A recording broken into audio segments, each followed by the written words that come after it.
আসসালামু আলাইকুম। সবাই কেমন আছেন?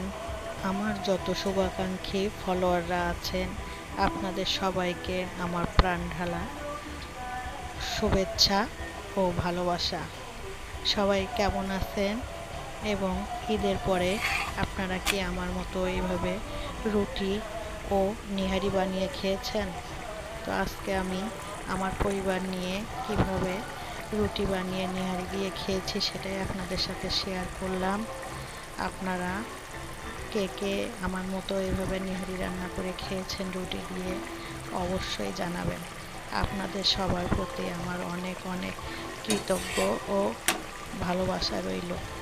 সবাই আমার বাবুর জন্য, আমার পরিবারের জন্য দোয়া করবেন, আর আমিও আপনাদের সবার পরিবারের জন্য দোয়া করব। আল্লাহ আপনাদের সকলের সকল মনের আশা পূরণ করুক, এই কামনা করি। সবাই ভালো থাকবেন। আল্লাহ হাফেজ।